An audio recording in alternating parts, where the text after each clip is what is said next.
Okay dear student, तो last time हम कुछ वेरियस टाइप ऑफ कैपेसिटर के बारे में डिस्कस कर रहे थे, जिनमें मैंने उनकी कैपेसिटेंस को कैसे निकाला जाता है पैरेलल प्लेट कैपेसिटर में अगर मोर देन वन डाइलेक्ट्रिक हो, नॉन यूनिफॉर्म डाइलेक्ट्रिक हो, ठीक है ना। और ट्रायंगुलर शेप के अगर डिफरेंट डिफरेंट डाइलेक्ट्रिक अगर उसमें इंसर्ट किए हुए हैं। एक होमवर्क प्रॉब्लम मैंने आप लोगों के लिए यहाँ पर छोड़ा था कि अगर आपके पास में एक पैरेलल प्लेट कैपेसिटर की बजाय जो एक प्लेट है उसको थोड़ा सा टिल्ट करवा दिया हमने, ठीक है ना। और ये टिल्ट करवाया हमने एक बहुत ही छोटे से एंगल के ऊपर। इसमें दो केस बनते हैं, हम दोनों पे डिस्कस करेंगे, ठीक है। ये एक बहुत ही छोटा सा एंगल है, इसके ऊपर हमने ऊपर वाले प्लेट को थोड़ा सा टिल्ट करवा दिया है, ठीक है। अगर आप इसका 3D व्यू देखना चाहो तो 3D व्यू भी बना सकते हो, ठीक है ना, लाइक दिस। ये पीछे का पोर्शन हो गया और ये इस वाली प्लेट के का बैक पोर्शन हो गया, ठीक है। इस तरीके से दिया हुआ है आपको, थोड़ा सा स्लोप इस दिया हुआ अपर प्लेट को। कितने स्लोप पे रखा हुआ है? थीटा के एंगल के ऊपर रखा हुआ है, ठीक है ना। हल्का सा स्लोप बनाया हुआ है थीटा का, ठीक है। तो ये हमारे पास में है और इनके बीच में हमने क्या डाला हुआ है भाई? डाइलेक्ट्रिक। यहाँ पर हमने क्या डाल दिया? एक डाइलेक्ट्रिक डाल दिया जिसका डाइलेक्ट्रिक कांस्टेंट दिया हुआ है के, ठीक है। तो अब आपके पास में यहाँ पर क्या है कि एक जो आपके पास में जो लेफ्ट वाला जो गैप है प्लेटों के बीच का वो डी दिया हुआ है, ठीक है। और थीटा इज वेरी स्मॉल। दूसरा जो केस हम स्टडी करेंगे उसमें एक साइड में जो लेफ्ट वाला गैप है प्लेटों के बीच में वो D1 मानेंगे और दूसरे केस में दूसरी साइड वाला D2 मानेंगे। वो केस भी स्टडी करेंगे। पहले इसके ऊपर थोड़ा सा फोकस करते हैं। इसमें हमने एक डाइलेक्ट्रिक इंसर्ट कर दिया। प्लेट की जो लेंथ है बेटा आपके पास में वो L दी हुई है और इस तरीके की जो ब्रेड्थ है ये आपको दी हुई है B के बराबर, ठीक है।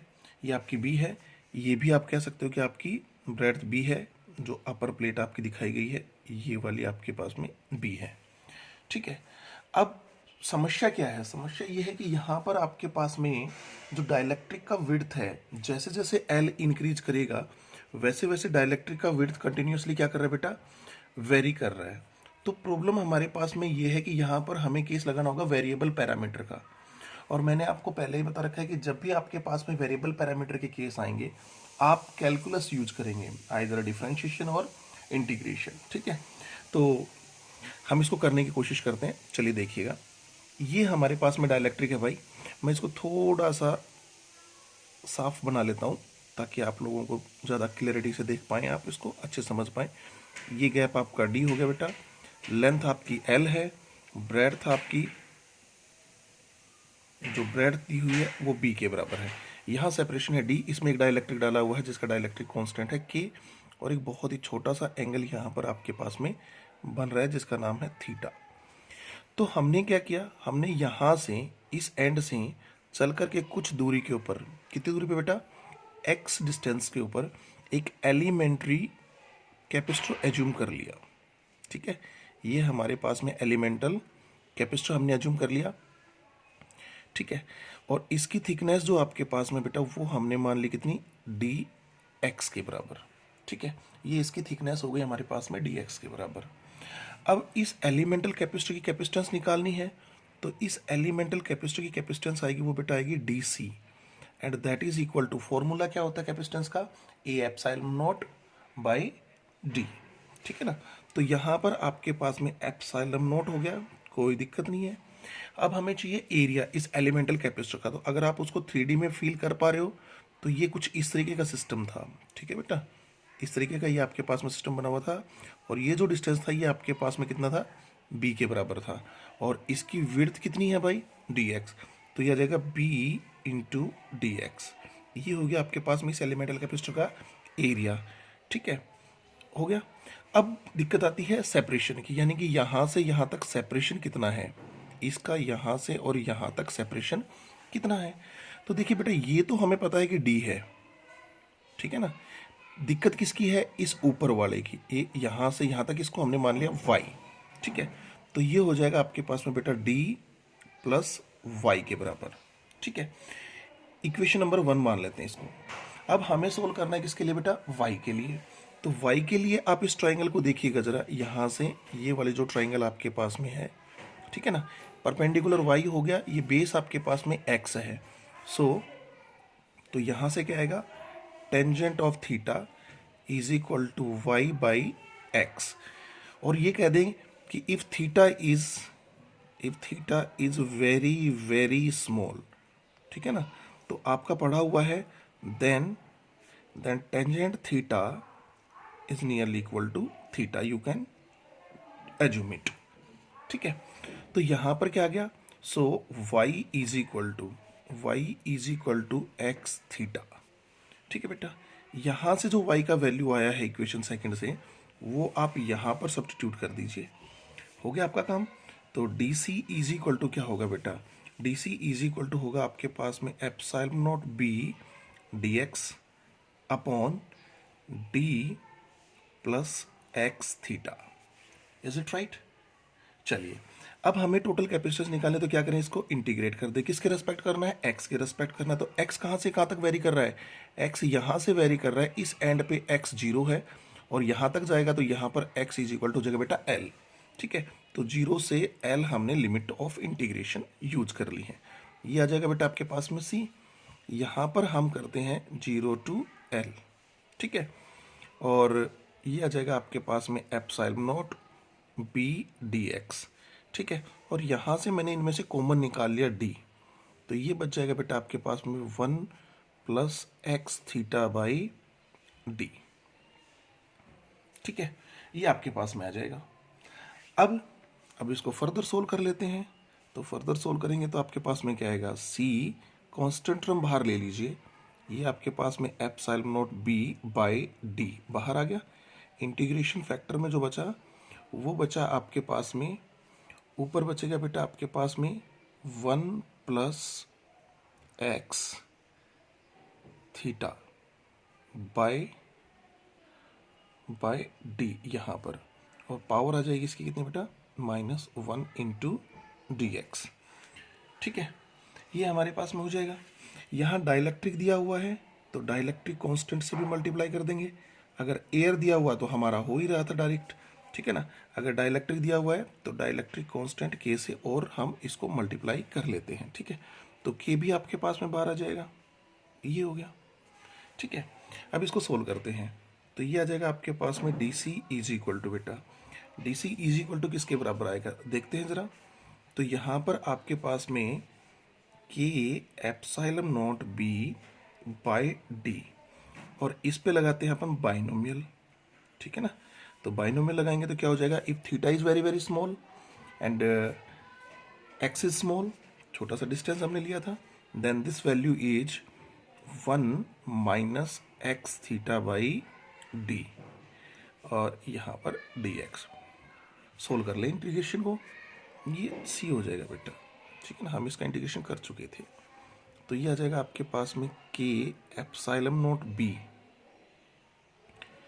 अपॉन डी, और यहाँ इंटीग्रेशन करेंगे इसका, तो 1 का integration with respect to x होगा डी एक्स में, तो एक्स आ जाएगा, माइनस यहाँ पर आ जाएगा थीटा बाय डी, और एक्स की पावर 1 है तो इंटीग्रेशन में क्या होता है, पावर में एक ऐड कीजिए और ऐड करने के बाद में जो है वो डिनोमिनेटर में लिख दीजिए, ये आ जाएगा आपके पास में, ठीक है।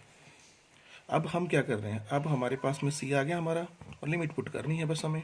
तो यहाँ आ जाएगा आपके पास में के थीटा बी बाय डी, ठीक है बेटा, और यहाँ पर क्या आएगा कि epsilon not, sorry this is epsilon not, ठीक है। यहाँ पर आ जाएगा upper limit L minus theta by D L square by 2, zero वाले केस में ये भी जीरो हो जाएगा, ये भी जीरो हो जाएगा, ठीक है। एल कॉमन निकाल लेते हैं तो सी इज इक्वल टू क्या आएगा आपके पास में, k epsilon naught B L by d, और अंदर क्या बचेगा बेटा 1 minus l theta by 2 D, ठीक है। और हमें पता है कि b इंटू एल यानी कि लेंथ इंटू ब्रेड्थ क्या होता है बेटा, एरिया ऑफ प्लेट। तो c आपके पास में आ गया बेटा k epsilon naught a by d, और यहाँ आ जाएगा 1 minus l theta upon 2 d. This is the final solution इस केस के लिए, ठीक है। अब काफ़ी सारी बुक में जो न्यूमेरिकल्स दिए हुए हैं, कुछ प्रॉब्लम्स दी हुई हैं, उनमें आपके पास में क्या किया हुआ है बेटा, उनमें यहाँ पर नेक्स्ट केस जो मैं डिस्कस कर रहा हूँ आप लोगों के साथ में, उसमें आपके पास में क्या दिया हुआ है उस चीज़ के बारे में अपन थोड़ा सा डिस्कस करते हैं। उन्होंने ये कहा है कि भैया ये प्लेट आपके पास में यूं है, दूसरा प्लेट आपके पास में यूं है, एंड इस theta is negligible, not negligible, ठीक है ना, थीटा है वो नेग्लिजिबल नहीं है। उस केस में हालांकि हमारे पास में बहुत सारी चीज़ें चेंज हो जाएंगी क्योंकि प्लेट का एरिया है अपर वाली और लोअर वाले का वो एक जैसा नहीं रहेगा, but we have to assume क्योंकि फिर वो बहुत ज़्यादा टिपिकल सिचुएशंस हो जाएंगी। तो हम एज्यूम कर रहे हैं कि ऊपर वाली प्लेट और नीचे वाली प्लेट का एरिया आइडेंटिकल है, सेम है, बस सिर्फ ऊपर वाली प्लेट को थीटा के ऊपर आपने क्या कर दिया, ट्विस्ट किया हुआ है या टिल्ट किया हुआ है, ठीक है, थोड़ा सा स्लोपी बनाया हुआ है, उसको इंक्लाइन बनाया हुआ है, ये है आपके पास में। तो देखिए we just have to find out the value of theta and we put it that value of theta here, ठीक है। तो ये देखिए आपके पास में बेटा यहां पर ये जो डिस्टेंस आपके पास में बचेगा, दिस डिस्टेंस इज व्हाट बेटा, this distance is d2 minus d1, ठीक है, and this distance is l, this distance is l। So यहां से आप टेंजेंट थीटा निकालेंगे, tangent theta is equal to d2 minus d1 और अपॉन l, ठीक है। सो बेटा what you have to do, आपको ये टेंजेंट थीटा और यहाँ पर जो आपने थीटा को नेग्लिजिबल माना है, यहाँ भी टेंजेंट थीटा ही आएगा। तो मतलब अगर थीटा को इग्नोर नहीं करते हो तो ये थीटा नहीं होगा, ये थीटा क्या होगा बेटा आपका, टेंजेंट थीटा ही चलेगा, चलेगा कि नहीं चलेगा। तो बस you just have to put it the value of this theta. तो हमारे पास में रिजल्ट क्या आ जाएगा, देखिएगा जरा एक बार, तो ये आ जाएगा k epsilon naught a by d, ठीक है। यहाँ आ जाएगा आपके पास में 1 minus l tangent of theta, अगर थीटा को हम इग्नोरेबल नहीं लेते हैं तो, ठीक है ना, ये लीजिए। तो यहाँ आ जाएगा बेटा आपके पास में c k epsilon naught a by d, ठीक है ना, and here is 1 minus l d2 minus d1 divided by, इसका l था तो 2d एंड l, ठीक है बेटा, l से l कैंसिल हो जाएगा, तो c आपके पास में क्या आ जाएगा, k epsilon naught a upon d, ठीक है। और जो अंदर ब्रैकेट में आएगा इसका वो क्या आएगा बेटा आपके पास में 1 माइनस, इट्स नॉट d, जो आपका पहले वाला आएगा तो वो भी चेंज करना पड़ेगा अपन को, है ना, यानी कि यहाँ पर जो आपके पास में आपका डी आएगा, इस डी को भी अपन को चेंज करना पड़ेगा, ठीक है। तो इस डी को निकालने के लिए हमें क्या करना पड़ेगा, यहाँ पर यानी कि यहाँ पर जो हमने लिखा है डी प्लस वाई, ये सही है, ठीक है ना, दिस इज d1, ये क्या हो जाएगा फिर बेटा, it's not remains D, it's d1 and it's also d1, ठीक है। तो यहाँ आ जाएगा ये आपके पास में d1, तो क्या हो जाएगा बेटा 1 माइनस, और यहाँ आ जाएगा d2 minus d1 and upon d1, ठीक है। फर्दर सिंप्लीफाई करना चाहते हो, फर्दर सिंप्लीफाई आप इसको कर सकते हो, और ज़्यादा थोड़ा सा अच्छे तरीके से अच्छा फॉर्मूला चाहिए तो, ठीक है, कि हम एक बार इसके नीचे d1 लगा देंगे और फिर ये आपके पास में ट्वाइस समथिंग कुछ बन जाएगा, ठीक है। कर लेते हैं इसको, चलिए। तो के एप्सिलॉन नॉट ए अपॉन d1, ठीक है, और यहाँ आ जाएगा आपके पास में 1 माइनस d2 बाई d1, ठीक है, और प्लस का जाएगा 1, ठीक है बेटा, और ये जो आपका रिजल्ट आएगा c इज इक्वल टू के एप्सिलॉन नॉट ए अपॉन, ठीक है, ये 2 हो जाएगा आपके पास में, तो यहाँ आ जाएगा आपके पास में d1 और यहाँ आ जाएगा 2 माइनस d2 बाई d1, ठीक है, ये आपका रिजल्ट हो जाएगा यहाँ पे, क्लियर है। तो ये आपके पास में एब्स्ट्रैक्ट केसेस थे कैपेसिटेंस के, जिनको आप सोल्व कर सकते हो, डायरेक्ट रिजल्ट भी लर्न रख सकते हो, जैसा आपको अच्छा लगे। एक हमारे पास में और सिचुएशन आती है, ठीक है ना, जिसमें हम बात करते हैं व्हीटस्टोन ब्रिज की। मतलब हमारे पास में एक कैपेसिटर ऐसे लगा हुआ है, एक कैपेसिटर ऐसे लगा हुआ है, एक कैपेसिटर ऐसे लगा हुआ है बेटा, एक ऐसे लगा हुआ है, ठीक है। और इनके बीच में आपके पास में एक कैपेसिटर और लगा हुआ है। ये आपका टर्मिनल सपोज कर लीजिए ए हो गया और ये आपका टर्मिनल बी हो गया, जिसके अक्रॉस हम पोटेंशियल डिफरेंस अप्लाई करने वाले हैं। ठीक है, तो मान लीजिए कि ये कैपेसिटेंस आपको दिया हुआ है 5 माइक्रोफेराड का और ये दिया हुआ है 10 माइक्रोफेराड का। ऐसे ही यहाँ पर ये आपको दिया हुआ है 15 माइक्रोफेराड का और बेटा ये दिया हुआ है 30 माइक्रोफेराड का। ठीक है, और बीच वाला कैपेसिटर मान लीजिए आपको 7 माइक्रोफेराड का दिया हुआ है। ये दिए हुए हैं आपको और you have to find out the total capacitance of this system. आपको इस पूरे सिस्टम की टोटल कैपेसिटेंस फाइंड आउट करनी है। ठीक है, तो यहाँ हमारे लिए आइडेंटिफाई करना थोड़ा सा मुश्किल है कि which one is in parallel and which one is in series. ठीक है ना, विद अनदर कैपेसिटर कौन सा, यानी कि ये सीरीज में है या ये पैरेलल में है, थोड़ा सा टिपिकल लगता है। तो इसको सोल्व करने के लिए ऐसी प्रॉब्लम्स को इनको बोलते हैं इनको बोलते हैं व्हिटस्टोन ब्रिज। अब व्हिटस्टोन ब्रिज दो होंगे, एक बैलेंस्ड और एक अनबैलेंस्ड। तो पहले अपन इसको करते हैं। ठीक है, पहले समझ लेते हैं इसके कंसेप्ट को कि एक्चुअल में कंसेप्ट है क्या। तो यहाँ पर आपने पॉइंट मान लिया x और यहाँ मान लिया y। ठीक है, इस पॉइंट का पोटेंशियल x मान लिया आपने, इस पॉइंट का पोटेंशियल y मान लिया। ठीक है, और यहाँ से आपके पास में बैटरी का पोटेंशियल चला है बेटा कितना v, और यहाँ पर जाके क्या बन जाना है, वो 0 बन जाना है। ठीक है, तो आपको क्या करना है, इसको सिंप्लीफाई करने के लिए you just find out the potential difference of each arm. ठीक है ना, and you have to find out the value of x and y. आपको इतना करना है, एक्स और वाई की वैल्यू। तो देखिए मैं इस पॉइंट को लेकर चल रहा हूँ, इसको बोलते हैं नोडल एनालिसिस। ठीक है, एक्स पॉइंट को लेकर चल रहा हूँ, तो जिस पॉइंट को मैं एज्यूम करके चल रहा हूँ बेटा, उसका पोटेंशियल हमेशा हाई पोटेंशियल माना जाएगा। तो ये हायर पोटेंशियल पे हो गया।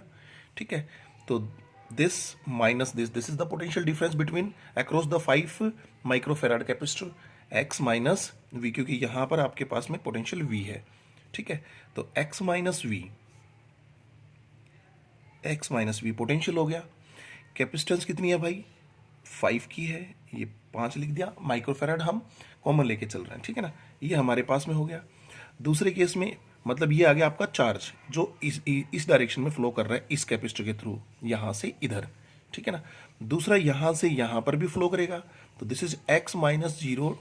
ठीक है ना, तो दूसरा चार्ज आपके पास में क्या आएगा बेटा, x माइनस 0, ये potential difference, and multiplied by capacitance is charge, q is equal to c v होता है। ठीक है ना, ये हो गया।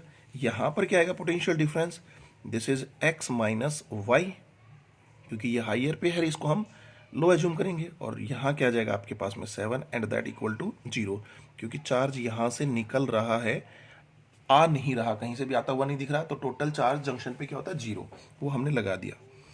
ये हो गया हमारे पास में, this is 5x minus 5v plus x into 10। ठीक है ना, प्लस x इंटू 10 और plus 7x minus 7y and equal to 0। ठीक है, तो यहां हो जाएगा आपके पास में 5x 10x 7x। ठीक है ना, ये हो जाएगा 22x माइनस 7y और माइनस का 5v equal to 0, equation number 1। ठीक है, दूसरा अब y के लिए लगाना है बेटा, तो y के लिए लगाओगे तो आपके पास में क्या आएगा, y के लिए लगाओगे तो यहां से चार्ज इधर फ्लो करेगा, यहां से इधर फ्लो करेगा, यहां से इधर, तो इस पे कितना आएगा, y माइनस v। ठीक है ना, और multiplied by 15, again y minus x and multiplied with 7 and again y minus 0 multiplied by 30 equal to 0। इसको थोड़ा सिंप्लीफाई करते हैं, 15y minus 15v plus 7y minus 7x और प्लस 30y और इक्वल टू 0। ठीक है, तो यहाँ पर आपके पास में क्या आ जाएगा भाई, 7 15 7 22, यानी कि 22 ऑफ y हो गया बेटा आपके पास में, सॉरी 30y ये भी था बेटा, 30y यहाँ भी है, तो यहाँ पर आपके पास में प्लस 30y अभी कर लेते हैं, बाद में ऐड कर लेंगे इसको। ठीक है ना, 15 7 एंड 30 और यहाँ पर क्या बचेगा आपके पास में बेटा, माइनस का 15v और माइनस का 7x इज इक्वल टू 0। तो ये हो जाएगा आपके पास में 52y, ठीक है, और माइनस का 15v और इज इक्वल टू आप लिख लीजिए इसको 7x। ये आपकी इक्वेशन नंबर 2 हो गई। अब आपके पास में दो इक्वेशन आ गई, दोनों इक्वेशन आपके पास में लीनियर इक्वेशन है with unknown variable x and y। इस इक्वेशन से आप सोल्व कीजिए, इस इक्वेशन को आप सोल्व कीजिए। यहाँ पर v है बेटा वो नॉन है, v आपका क्या है, नॉन क्वांटिटी, यानी कि पोटेंशियल डिफरेंस जो आपने अप्लाई किया वो आपको नॉन है। तो you just have to solve these two equation and what you found, आपको क्या मिलेगा, यू फाउंड दैट कि potential at x is equal to potential at y, यानी कि x के ऊपर जो पोटेंशियल होगा वही पोटेंशियल किसका होगा, y का होगा। तो इसका मतलब क्या हुआ कि इन दोनों चार्जेस के अक्रॉस, इन दोनों पॉइंटों के अक्रॉस सॉरी, जो पोटेंशियल डिफरेंस आएगा वो क्या आएगा, जीरो, क्योंकि x माइनस पोटेंशियल यहाँ x है यहाँ y है, और x माइनस वाई जब दोनों बराबर होंगे तो x minus y is equal to zero हो जाएगा बेटा। यानी कि एक कैपेसिटर ऐसा है जिसके अक्रॉस पोटेंशियल डिफरेंस जीरो है, ठीक है ना। अगर पोटेंशियल डिफरेंस जीरो है, अब हमें पता है कि चार्ज फ्लो करता है higher potential to lower potential, लेकिन यहां तो दोनों का पोटेंशियल सेम है, तो neither charge flow from y to x और x टू y, यानी कि इस कैपेसिटर के अक्रॉस कोई चार्ज फ्लो नहीं करेगा। तो इसका मतलब इसमें चार्ज की वैल्यू क्या होगी, जीरो। तो कहने का मतलब ये है कि ये जो कैपेसिटर है that is added in this circuit unnecessarily. तो ये सर्किट फिर आपके पास में क्या हो जाएगा बेटा, ये सर्किट हो जाएगा आपके पास में लाइक दिस। इस कैपेसिटर को क्या कर देंगे हम, एलिमिनेट कर देंगे, सर्किट से हटा देंगे, ठीक है ना। क्यों, क्योंकि जब जिसमें चार्ज ही नहीं जा रहा है तो वो कैपेसिटर यूजलेस है। तो यहाँ पॉइंट ए हो गया, यहाँ पॉइंट बी हो गया, ये 5 का, ये 10 का, ये 15 का बेटा, और ये 30 का। Now you can easily solve this circuit. ये दोनों आपके पास में किस में बेटा, सीरीज में है। ये दोनों आपके पास में बेटा किस में है, सीरीज में है, ठीक है ना। और इनका जो कॉम्बिनेशन आएगा वो क्या आएगा, एक दूसरे के साथ में पैरेलल में आएगा। तो देखिए इनका जो कॉम्बिनेशन का जो सॉल्यूशन आएगा वो आएगा 5, सीरीज में कैसे करते हैं, C1 C2 divided by C1 plus C2, ये आ जाएगा आपके पास में। यानी कि यहाँ जो कैपेसिटर आएगा दैट इज ऑफ कैपेसिटेंस 10/3, और नीचे वाला जो आपके पास में आएगा बेटा उसका सॉल्यूशन क्या आएगा, उसका सॉल्यूशन आएगा 15 मल्टीप्लाइड बाई 30, यानी कि C1 multiplied by C2 and C1 plus C2 यानी कि 45, ठीक है। जब इसको सोल्व करोगे तो ये बेटा आएगा 10 का, तो ये आपके पास में 10 का आ गया। यहाँ पॉइंट क्या था ए, और यहाँ पॉइंट क्या था बेटा आपका बी। इज इट राइट और नॉट। अब ये दोनों पैरेलल में हैं तो CAB क्या होगा बेटा आपका, CAB होगा भाई 10/3 प्लस 10, तो CAB की वैल्यू क्या हो जाएगी आपके पास में बेटा 40/3, और वो जो माइक्रो फैराड हम छोड़ के चले थे वो यहाँ यूज कर देंगे, ठीक है। इस तरीके से निकालते हैं। तो ये तो था आपके पास में क्या, जब ये बीच वाला कैपेसिटर एलिमिनेट हो जाता है, बीच वाला एलिमेंट जब एलिमिनेट हो जाता है, यही कॉम्बिनेशन यही ऐसा ही हम पढ़ेंगे रेजिस्टेंस के केस में भी, ठीक है ना। बट रेजिस्टेंस का जो पैरेलल सीरीज होता है और कैपेसिटर का जो पैरेलल सीरीज होता है वो एक दूसरे के रिवर्स होते हैं, ठीक है। रेजिस्टेंस का जो पैरेलल होता है वो यहाँ सीरीज में होता है, और रेजिस्टेंस के सीरीज में जो वहाँ होता है वो यहाँ पैरेलल में होता है, ठीक है ना। तो ये चीज़ आप याद रखिएगा। मैं एक बार मेंशन कर देता हूँ कि CS जो होता है कैपेसिटर का वो बेटा होता है 1/C1 प्लस 1/C2, हालांकि मैंने पहले मेंशन किया हुआ है ये बात, ठीक है ना। ये तो होता है सीरीज के केस में, और कैपेसिटर का पैरेलल क्या होगा, कैपेसिटर का पैरेलल होता है एल्जेब्रिक सम, ठीक है ना, डायरेक्ट एल्जेब्रिक सम। और ये आपके पास में सीरीज और पैरेलल की बातें होती है, ठीक है। अब ये तो था बैलेंस्ड। इसके बाद में हम जो नेक्स्ट लेक्चर में पढ़ेंगे वो ये पढ़ेंगे कि अनबैलेंस्ड। क्या पढ़ेंगे, अनबैलेंस्ड, ठीक है। अब यूँ कहोगे कि सर बैलेंस चेक करने के लिए हमें ऐसा कुछ करना पड़ेगा, यानी कि सारा का सारा इतना कुछ इक्वेशन बना के करना पड़ेगा, नहीं। आपको क्या करना पड़ेगा, इसका और इसका रेशियो चेक करके देखिए, ऊपर वाले दोनों का, ठीक है ना, 5 divided by 10 which is equal to 1/2, और नीचे वाले दोनों का रेशियो चेक करके देखिए, इसका और इसका, this is 15 divided by 30 again 1/2, ठीक है ना। तो ऊपर वाले दोनों का रेशियो यानी कि C1 और C2 मान रहा हूँ, C1 और C2 का जो रेशियो आएगा वो रेशियो अगर C3 और C4 के रेशियो के बराबर है, ठीक है ना, ऑर्डर में होना चाहिए बेटा, दिस एंड दिस, इन दोनों का रेशियो इसका इसका रेशियो, या फिर इसका रेशियो, इसका और इसका रेशियो, ठीक है। तो जैसे भी आप करें कर लीजिए, या फिर आप इसका रेशियो और इसका रेशियो सेम साइड में लेफ्ट वाले और सेम में राइट साइड वाले, पहले ऊपर वाला ऊपर, नीचे वाला नीचे, ऊपर वाला ऊपर और नीचे वाला नीचे, जैसे भी आप चाहो चेक कर सकते हो, कोई इश्यू नहीं है इसमें, बहुत ही सिंपल सी प्रॉब्लम है, ठीक है ना। तो कहने का मतलब ये है कि आप इसको सीधा तरीके से बैलेंस वेट स्टोन को याद रख सकते हो कि C1/C2 is equal to C3/C4 अगर होगा, तो आपके पास भी जो बीच वाला जो होगा, ठीक है ना, ये जो कैपेसिटर होगा इसमें चार्ज फ्लो नहीं करेगा, और इसको बोलते हैं बैलेंस्ड व्हीट स्टोन ब्रिज, ठीक है बेटा। नेक्स्ट लेक्चर में हम पढ़ेंगे अनबैलेंस्ड व्हीटस्टोन ब्रिज, यानी कि जब रेशियो ऐसा नहीं होगा, यानी कि अनबैलेंस्ड में C1/C2 is not equal to C3/C4, उसके बारे में डिस्कस करेंगे, ठीक है। तो इनसे रिलेटेड जितनी भी प्रॉब्लम्स, जितने भी असाइनमेंट आपको मिल रहे हैं बेटा, उनको सोल्व कीजिए, ठीक है। Have a nice day.